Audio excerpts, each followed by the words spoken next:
And ఏంటి తమిళ్లో కూడా రీసెంట్గా ఒక స్టార్ని ఏదో కలిసారు, ఒక సినిమా ఏదో సెట్ చేస్తున్నారు, ఒక స్టోరీ చెప్పారని విన్నాను. అది అసలు టూ ఎర్లీ అండి, ఇది చెప్తాను నేను. అంటే డెఫినెట్గా ఉంటుందండి. కలిసారని నేను అవును. అయితే దీని తర్వాత అది ఉండొచ్చా మోస్ట్లీ?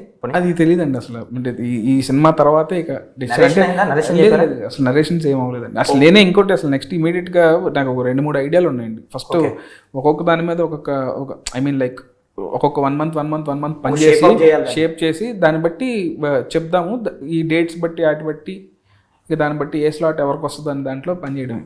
అండ్ ఏంటి మీరు మీ టీంకి ఏదో ఫుడ్ ఆర్డర్లు బాగా పెట్టి వాళ్ళని శుభ్రంగా తినండి అని ఫుడ్ ఆర్డర్ అంటుంటారంటే, ఎక్కువ నాగ చైతన్య గారి రెస్టారెంట్ ఎక్కువ పెట్టి మీరు కూడా ఏదో డైట్ లాగా అదేదో తింటుంటారంటే అసలు ఎంత ఏం ఇన్ఫర్మేషన్ అంటే లేదు అనడం కాదు. ఇప్పుడు మామూలుగా టీం అందరూ అంటే నాకు అందరూ కూడా ఇప్పుడు నా ఏడీలు అందరూ కూడా అసలు బ్రదర్స్ లాగా, అంటే చాలా హ్యాపీగా ఉంటాం. ఫస్ట్ హ్యాపీగా ఉంటాం.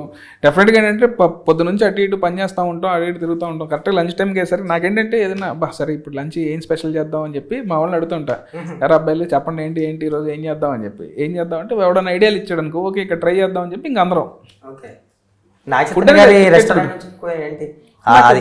నాకు బాగా ఇష్టం షోయు అని ఒక ప్లేస్ ఉంది, అది బాగా ఇష్టం నాకు, పాన్ ఏషియన్. So yeah.